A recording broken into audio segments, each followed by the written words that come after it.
A lot of this isn't going to make sense to you, and I'm sorry about that.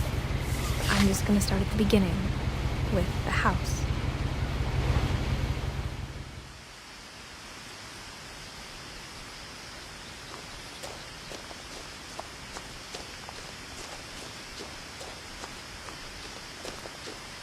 I lived here until I was 11, but I wasn't allowed inside half the rooms.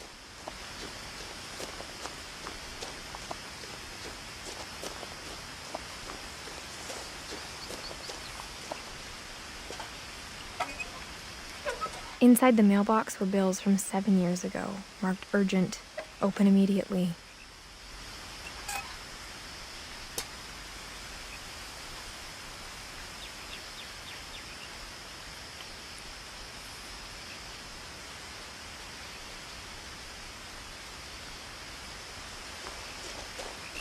I hadn't been back since my brother Lewis's funeral.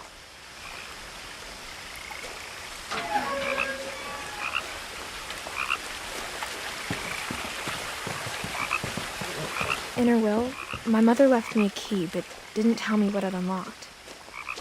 Maybe she thought I'd know, or she thought that the mystery would be enough to bring me back.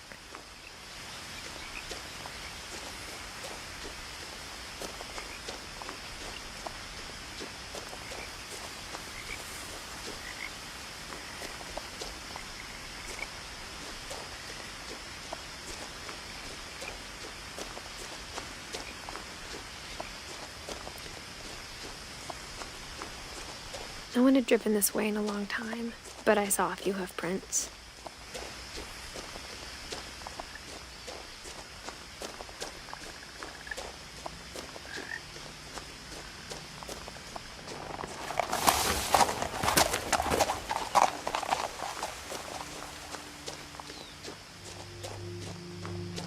The truth is, even after I inherited the house, I never thought I'd come back to it. But now I had questions about my family that only the house knew the answers to.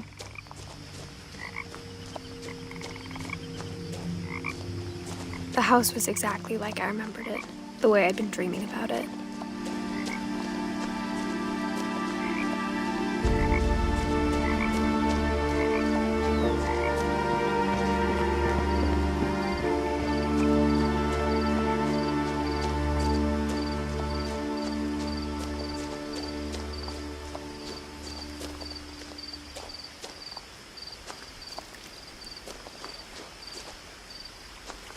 I asked Edie once about the dragon in the pond. She said it had killed her husband. I was 6. It seemed like an odd joke to me even then.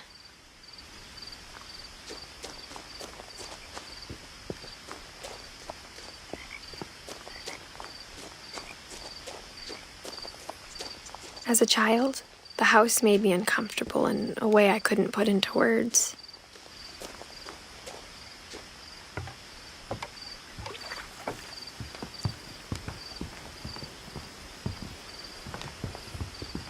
Now, as a 17-year-old, I knew exactly what those words were. I was afraid of the house.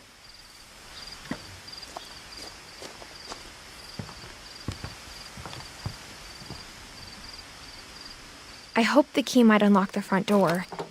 It didn't.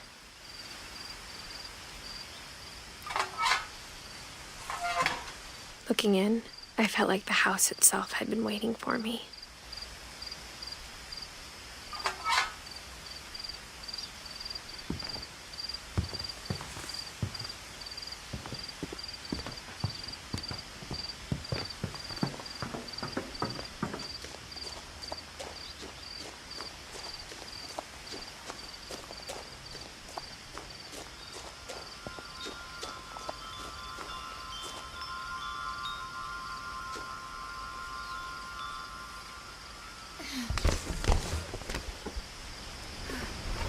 Crawling through the doggy door used to be a lot easier when I was 11.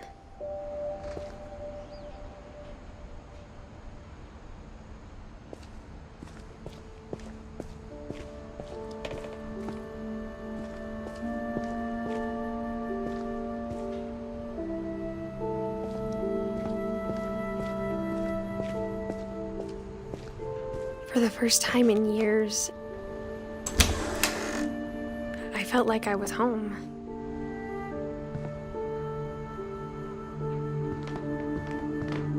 But instead of a family, there were just memories of one.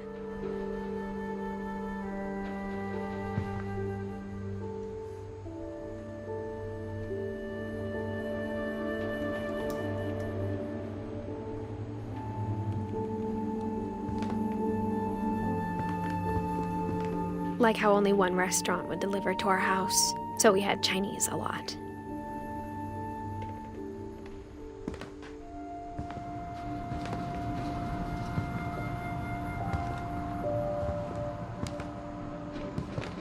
Or how after Louis started working at the cannery, we all got sick of eating salmon. Except our cat, Molly.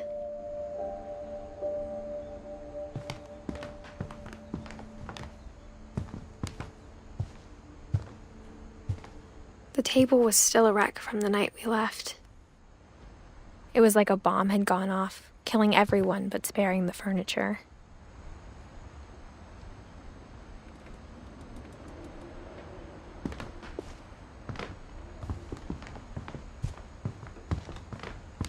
My mom was the only one of us who could imagine Great-Grandma Edie living in a nursing home.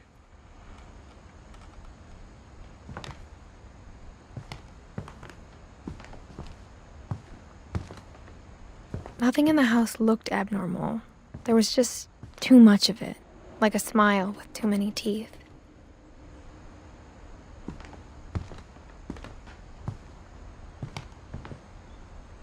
Even the fireplace had a story. Edie told me the bricks came from the original house, after it sank.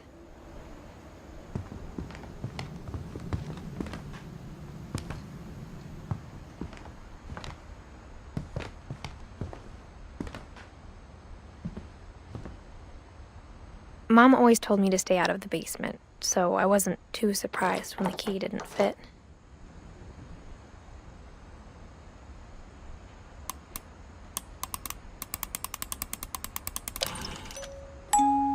Great-Grandpa Sven built a music box for Barbara, along with the rest of the house.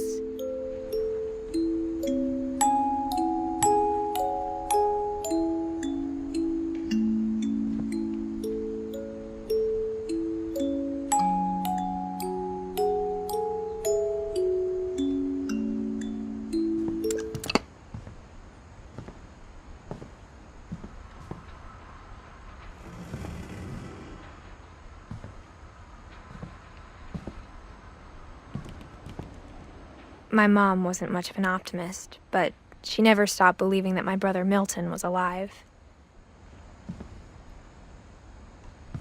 A lot of things got left behind in the whirlwind of that last night.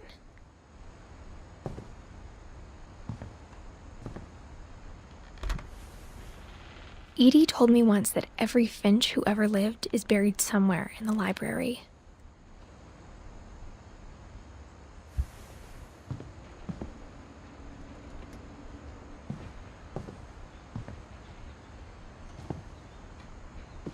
After Milton disappeared, Mom sealed up all the bedrooms. Then Edie retaliated and drilled peepholes.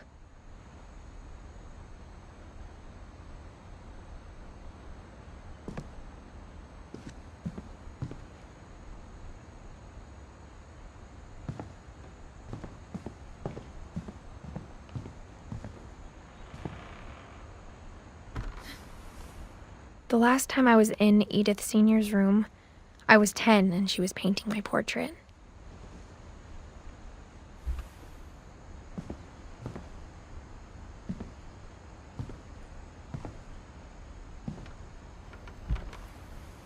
As a kid, I just assumed every house had peepholes and sealed rooms you weren't allowed inside of.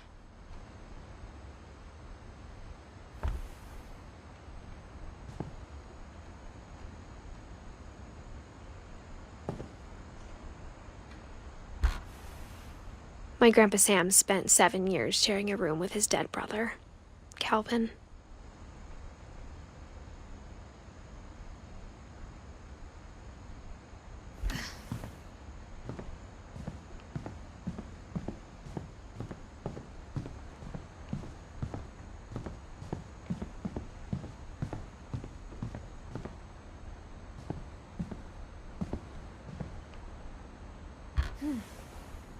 Molly always seemed like a girl I could imagine being friends with, if she hadn't died in 1947.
I spent a lot of time playing in Great Uncle Walter's room. I think my mom sometimes regretted not sealing it up. Louis told me there were secret passages, but I never believed him.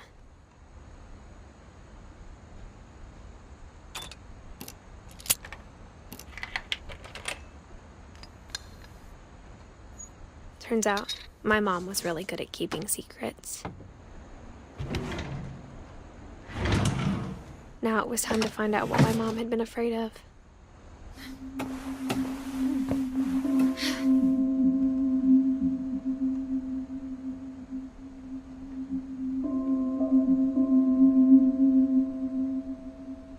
From the paintings on the wall, it was clear my brother Milton had been here before me.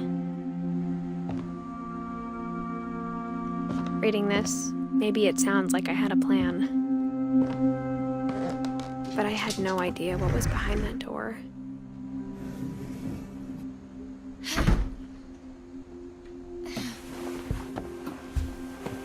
Just like I had no idea where all this was gonna lead.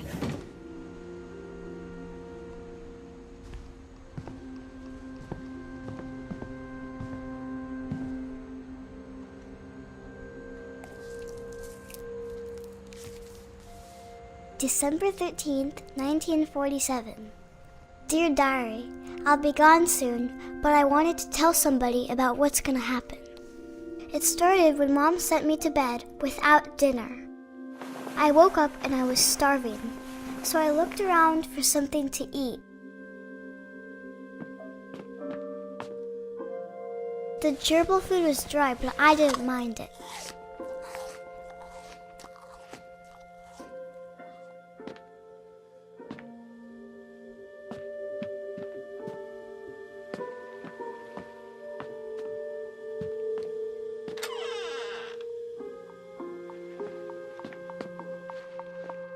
I kept eating and eating.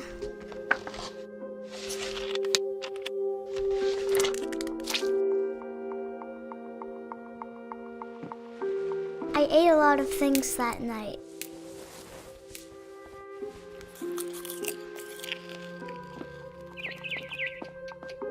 Then I heard chirping outside my window. It was a barn swallow going back to her nest. I reached out for her.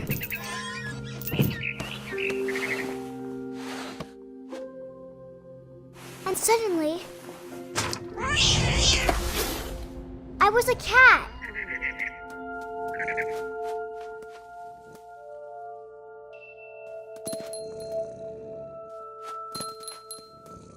I tried to be quiet, but the bird was really scared.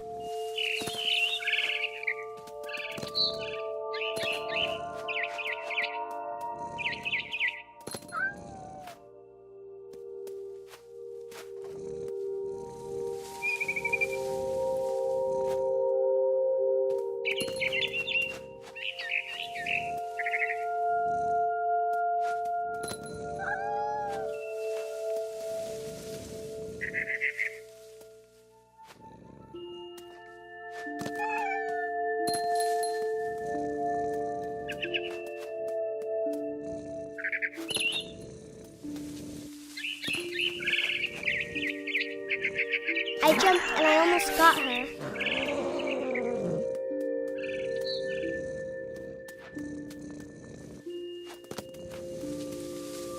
I could tell she was getting really tired.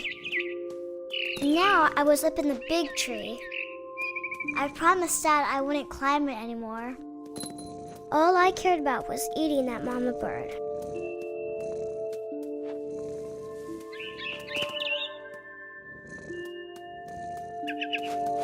I gobbled her up. And suddenly, I was an owl. First, all I heard was the wind. Then I heard little teeth nibbling in the grass.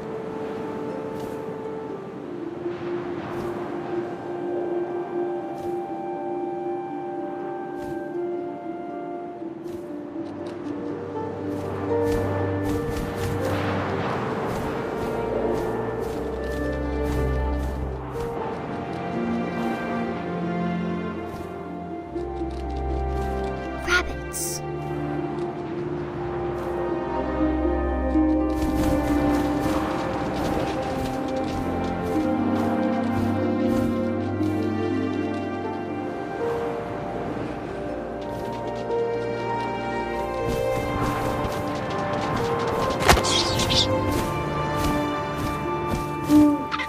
I imagined his face looking up and seeing mine through my talons.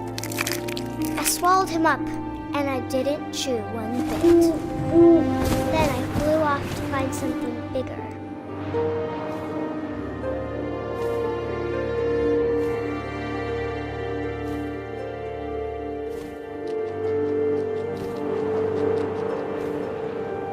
A mama rabbit.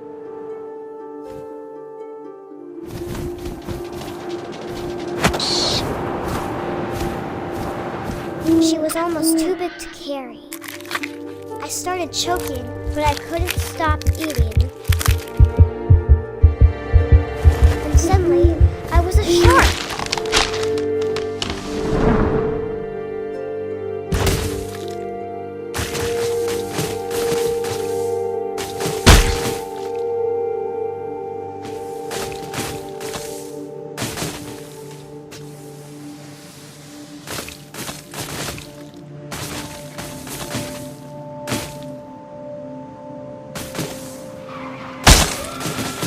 I rolled off the cliff and into the ocean. Now, I was hungrier than ever.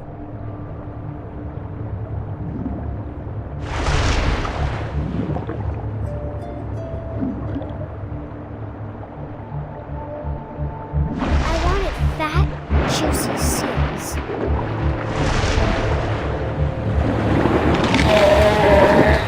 I tore off her flipper and it tasted really good.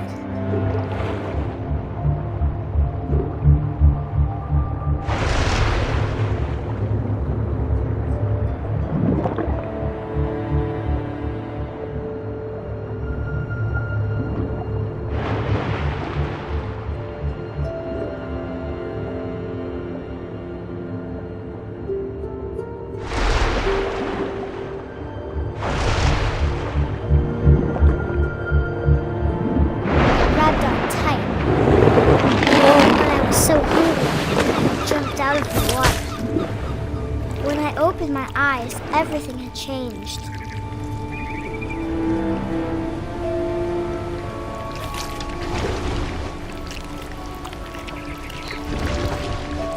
Now I was a monster and I smelled people everywhere.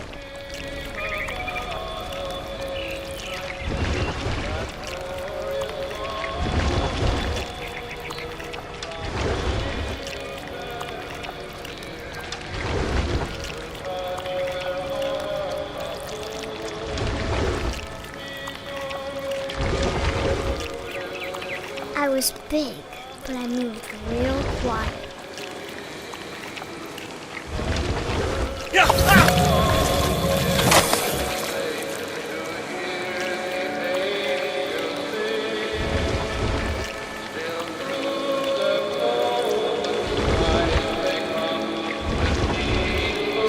I wanted to stop, but also I didn't.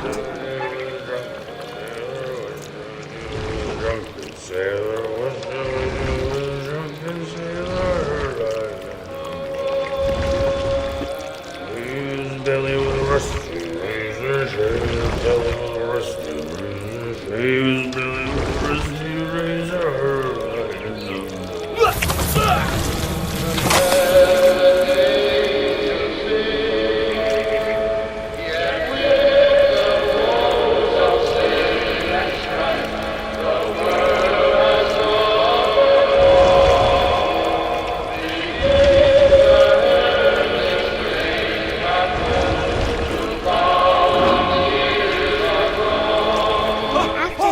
Passenger, I was still hungry. And to cross the water, I smelled something new. Something I had to have, so I swam towards it.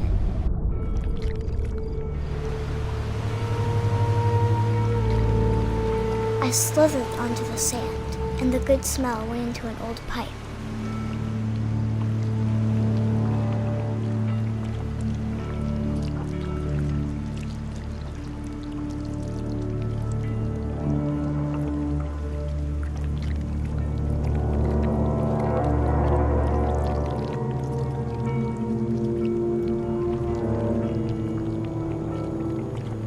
I got closer and closer.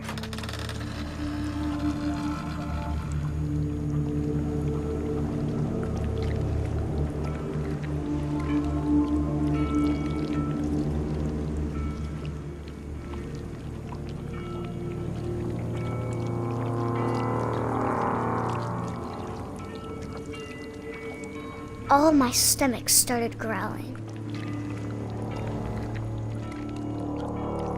And suddenly, I was me again. I held my breath for a long time, but I couldn't hear anything. I think it's waiting for me to fall asleep. But it's not going to wait much longer. It needs to feed, and we both know I will be delicious.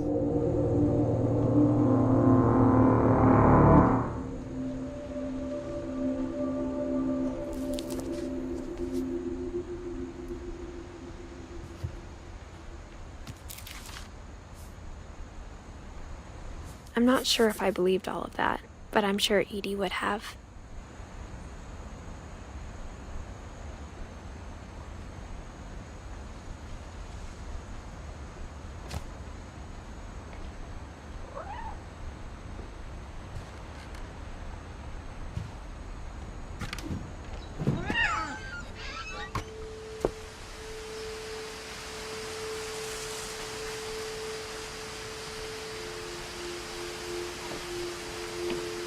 This will be obvious later, but my mom never told me any of these stories. Edie would have, but Mom didn't like bringing up the past. Though, when we adopted a stray kitten, she was the one who named it Molly.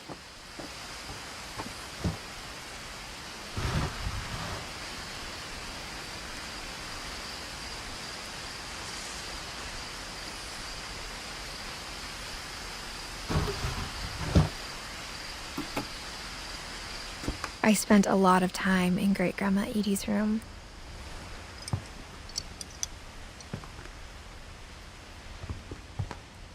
Her room was like a museum. For 500 years, the Finches have been famous throughout Norway for their fortune and misfortune.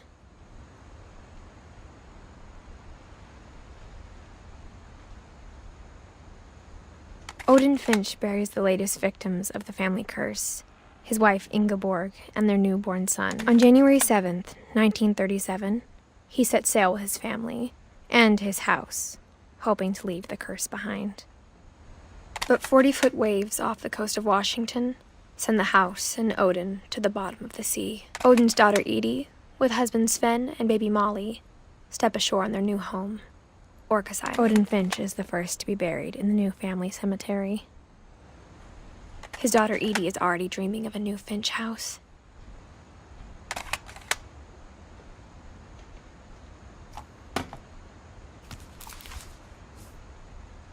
Whatever's wrong with this family, it goes back a long ways.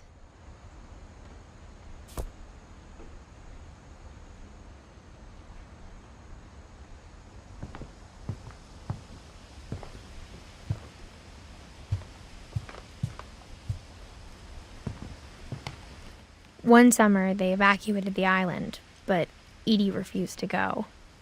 For a few weeks, she was a celebrity.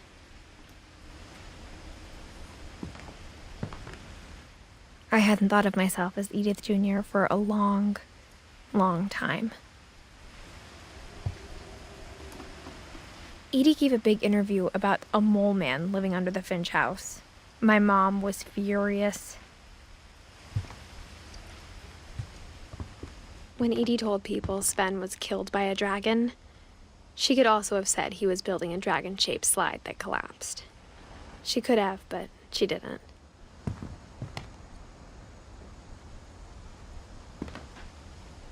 Even in her 90s, sometimes Edie seemed a lot younger than my mother.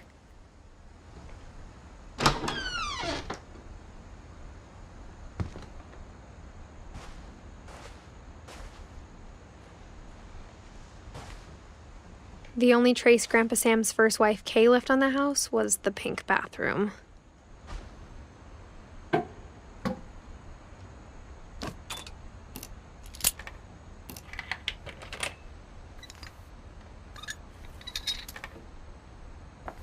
There's a secret in this bathroom. It's in the last place you would look. It isn't in the cupboard. It's hidden in this book.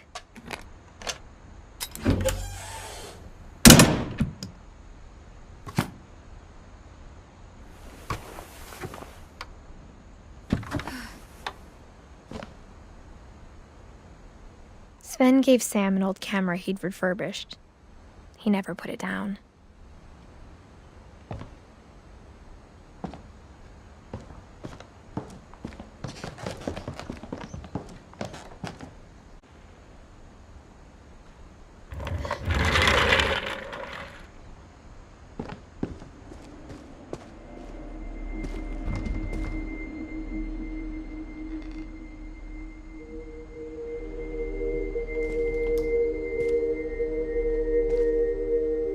I knew Grandpa Sam had a twin.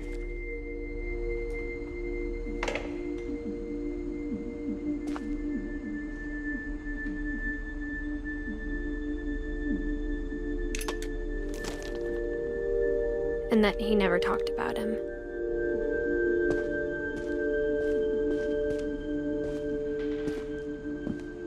I guess my grandpa didn't like history any more than my mom did.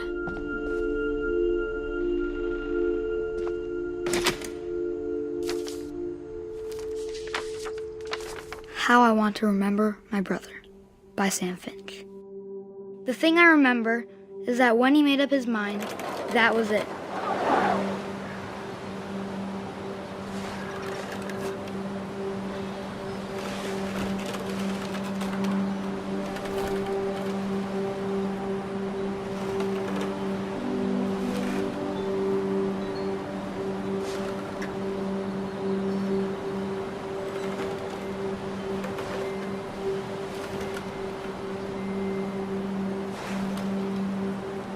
My brother said he'd die before he ate another mushroom.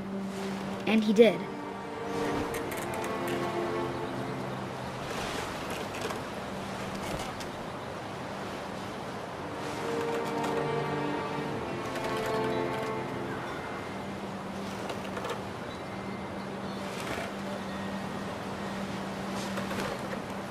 At Barbara's funeral, we swore we'd never be afraid again. And he wasn't. I think Calvin always wanted to fly.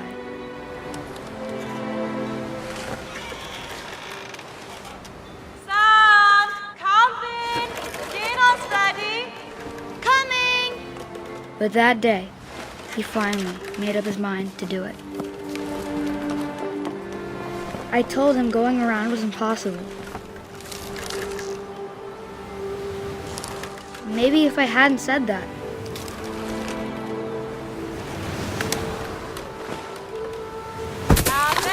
I'm not gonna tell you again. maybe if the wind hadn't picked up,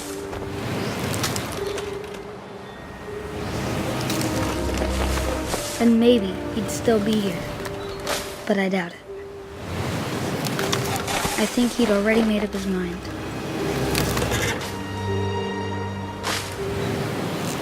That's what I want to remember about my brother.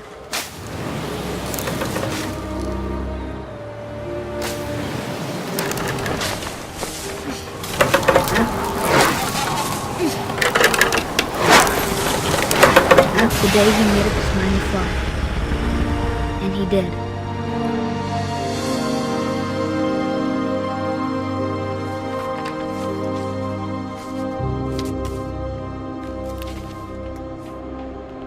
Calvin's story felt strangely familiar. When I was younger, I remember trying to do the exact same thing.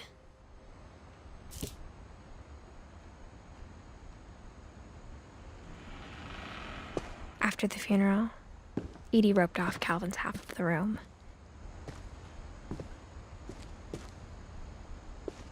Mom said Grandpa Sam enlisted at 18 and never set foot in the room again.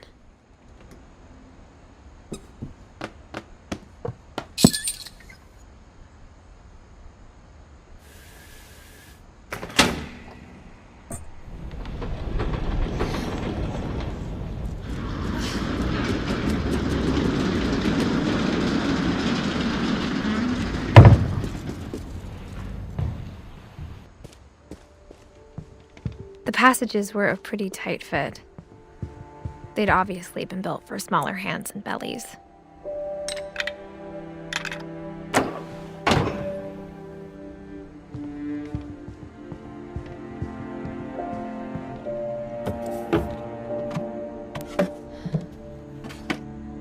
Growing up, I always thought of Barbara as a child star.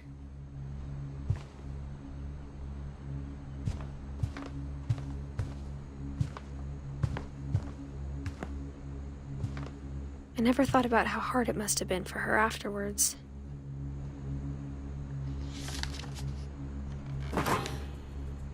Of all the stories people wrote about Barbara's death, I'm surprised Edie saved this one.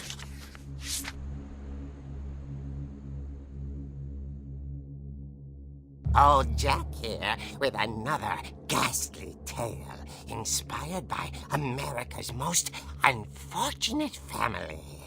I'm calling it The Surprise Ending of Barbara Finch.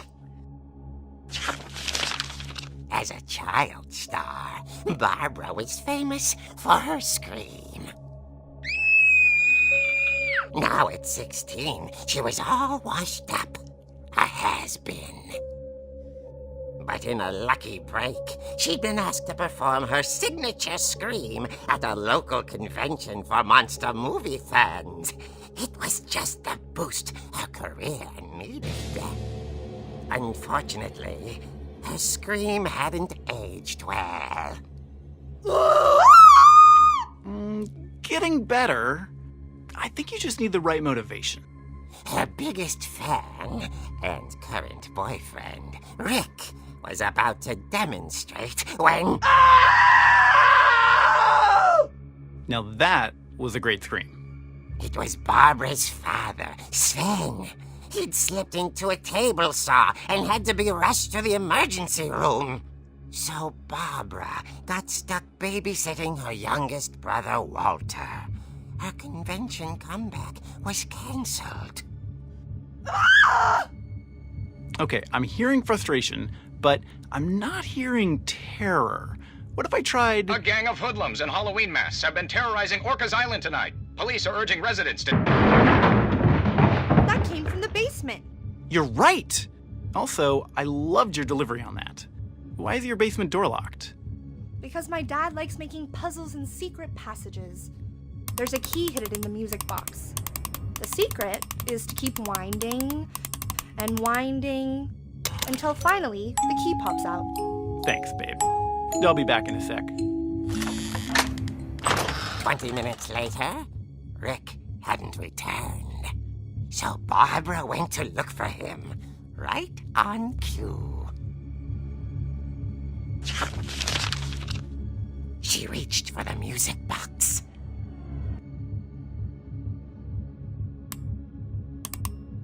And as she wound the key, she listened for Rick, but the house was silent.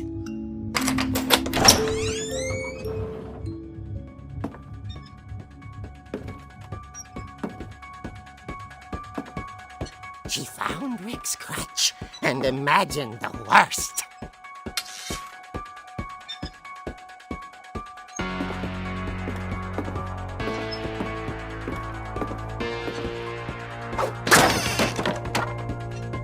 The gang's leader is the infamous Hookman killer, Dr. Carl Hamill, who impaled and then ate his family 10 years ago tonight.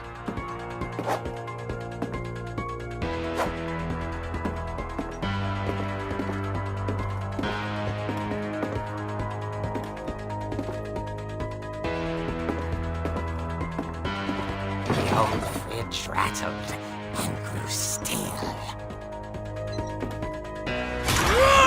Oh dear! Oh! Rick? Barb, relax. I was just trying to scare you to help you find your scream. Well, I'm not scared, Rick. I'm furious. Then act furious. All I'm getting from you now is that you're hurt and confused and you're... She threw him out, but she kept a little something to remember him by. Barb, have you seen my other crutch? And she was still holding it when she fell asleep watching the late picture show. Hours later... Barbara! Walter, what's going on up there? Ah! Okay, I'm coming up, but if this is a trick, you're dead, Walter.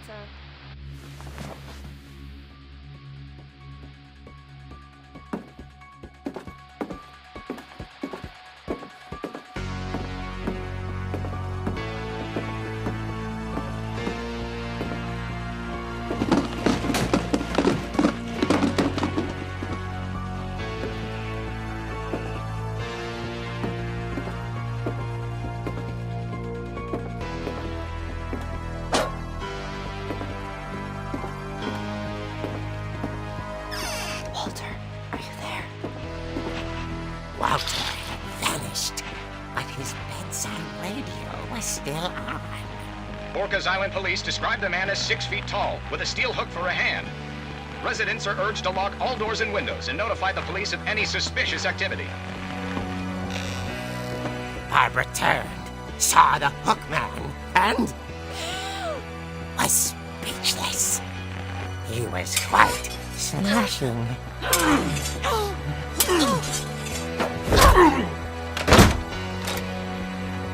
And he was. He couldn't get enough of Barbara. Okay, Barbara, there's gotta be another way out of here. That night, she played her part beautifully.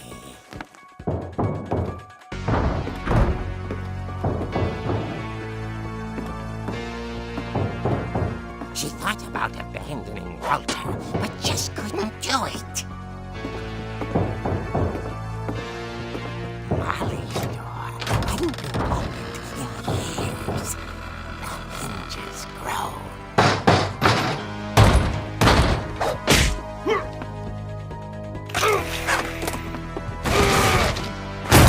He wasn't moving, but she sensed the story might not be over yet.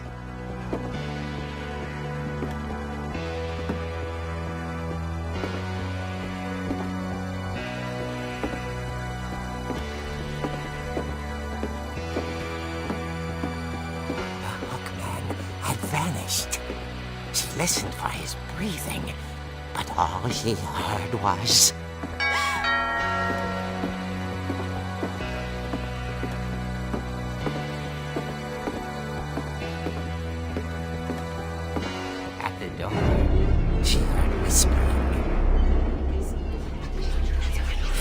coming from inside the house.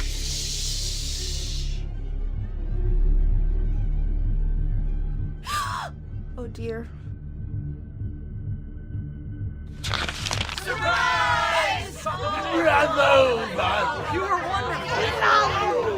monsters had come to surprise her. For Barbara, it was a dream come true. Then she saw what kind of monsters they were, and she realized what was about to happen. She was going to be famous. And with her final breath, Barbara Finch gave the performance of her life.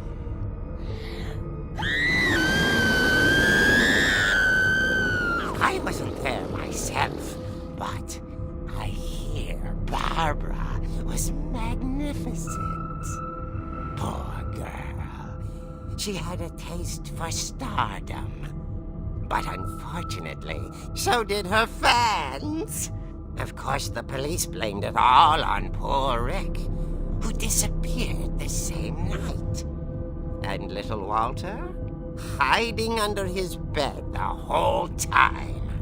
He took it all pretty hard, but that's another story. As for Barbara, tucked inside the music box is all they ever found of her. Her ear. Now that's what I call a real eerie tale.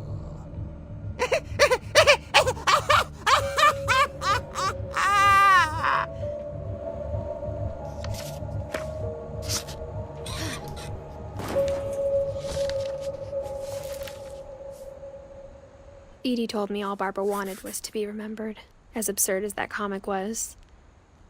Maybe what Edie saw was a happy ending.